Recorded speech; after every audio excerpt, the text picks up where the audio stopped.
Good afternoon, everybody. Today we come back with an interesting topic, organophosphorus compound poisoning.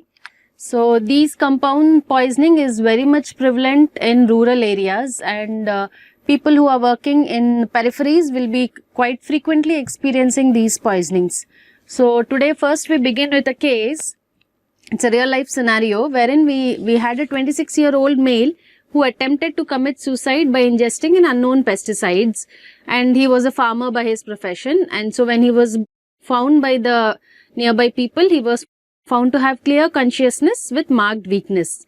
He was sent to the local hospital where an emergency treatment in the form of lavage and activated charcoal was given, and was then referred to a toxicological center. So on arrival, we can see his vital signs were 138/82 was his BP, the pulse rate being 90, respiratory rate 18, and temperature was 36.4. On physical examination, there was coma, presence of coma, pinpoint pupil, salivation and bronchoria.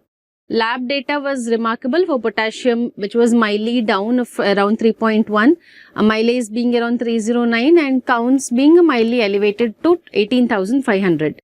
So with this clinical picture, we assume that of course it's a case of poisoning.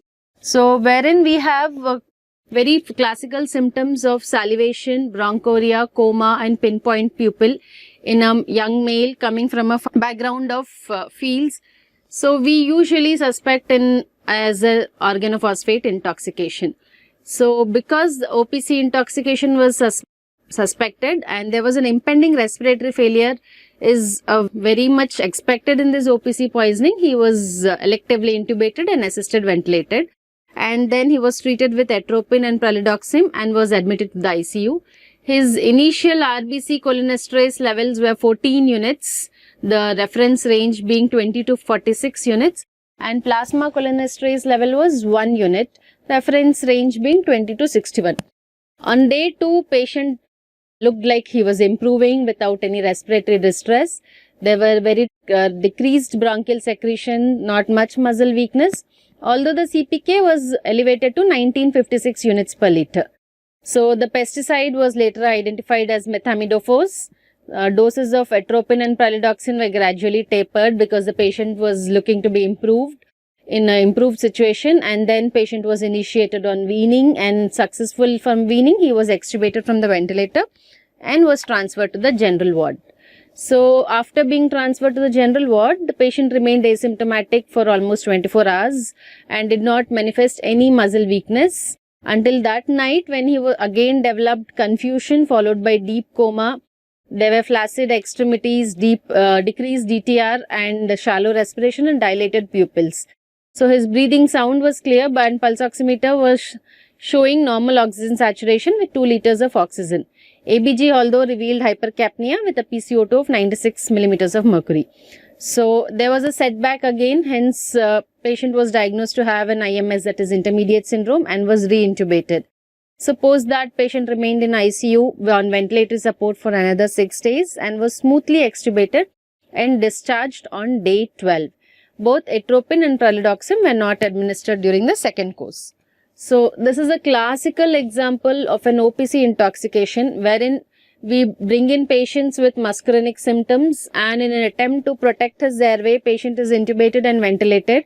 Once his muscarinic symptoms settled with the atropine, we then try to extubate the patient, but then again there is a setback because of the intermediate syndrome, and patient again goes on requiring full respiratory care and support, after which after a duration of around a week or so, patient improves.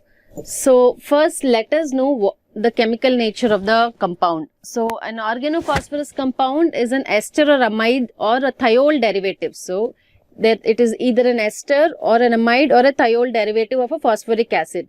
So based on these, the ester compound or the amide compound or the thiol compound present, there will be different kinds.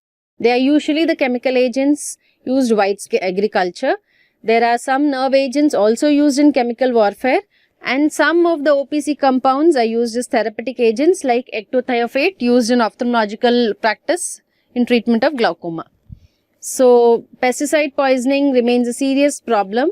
According to WHO, 3 million cases of pesticide poisoning occurs every year. resulting in more than 250,000 deaths. So worldwide, lot of people succumb to pesticide poisoning, and this is either through suicidal or accidental ingestion. As discussed before, OPCs are thiols, amides or esters of phosphoric acid, phosphonic acid or thiophosphoric acid with an additional chain of cyanide, phenoxy or thiocyanate group. So based on that, they are organochlorides, organophosphorus, carbamates and pyrethrin and pyrethroid. So this classification, although is not very important, but just for our information, like we have to know organochlorine is the most common compound used here is the DDT. In the organophosphorus, most commonly we use malathion and parathion. Carbamates, we use theniocarb and propaxophor. And pyrethrin compounds, mostly it is used as permethrin. So the mode of poisoning as discussed, suicidal mode of poisoning contributes only to the 15%, whereas accidental ingestion, which can occur through various routes in OPC, like inhalation or accidental ingestion or dermal absorption, all these things contribute to around 85%, which is quite a high number. So what is the mechanism of action? So first let us understand the physiology at the neuromuscular junction, because predominantly the dangerous symptom in OPC poisoning occurs at the NMJ. So these are the acetylcholine granules which get released at the presynaptic terminals, and then they go and at the level of the postsynaptic terminal they attach to the receptor. So once the acetylcholine attach to the acetylcholine receptor, there is a neuromuscular transmission, signal transmission which occurs, resulting in the muscle action. So what happens once the muscle action or the activity of the muscle is over, this acetylcholine gets degenerated by an enzyme, acetylcholinesterase.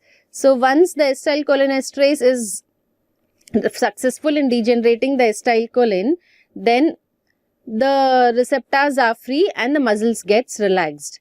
So what does organophosphorus do? These organophosphorus compounds go and attach to the acetylcholinesterase enzymes. So these acetylcholinesterase enzymes are blocked by the organophosphorase, resulting in the acetylcholine being attached to a receptor for a long time. So after a prolonged signal transmission, there is a muscular weakness. So as we saw, the acetylcholinesterase here is attached to the organophosphorus compounds. So what happens to this acetylcholinesterase? This acetylcholinesterase goes three pathways. Either it undergoes a spontaneous endogenous hydrolysis by the phosphorases or peroxisamases, or it gets reactivated by pralidoxime PAM, about which we'll talk later, or there is an irreversible binding and permanent enzyme inactivation. So the enzyme itself loses one of its ester compounds and gets into aging. That is, the enzyme can no more be used. So for us to understand how the OPC affects the human organ system, I just wanted you all to understand a brief thing about how our autonomic nervous system works. So autonomic nervous system will be divided into an adrenergic system and cholinergic system, which has got both adrenergic and cholinergic have got central and peripheral receptors, but we'll concentrate more on the cholinergic system. So in the cholinergic system, the central receptors are again two types, the nicotinic and the muscarinic receptors. Similarly, in the peripherals, we have again the nicotinic and the muscarinic receptors, where these nicotinic receptors are mostly located at the motor end plate of the skeletal muscle, the adrenal medulla, or the sympathetic, parasympathetic ganglia, postganglionic systems of the parasympathetic nervous system. Similarly, the muscarinic receptors are located in the parasympathetic postganglionic level at heart, exocrine smooth muscles, or in the sympathetic and parasympathetic sweat glands.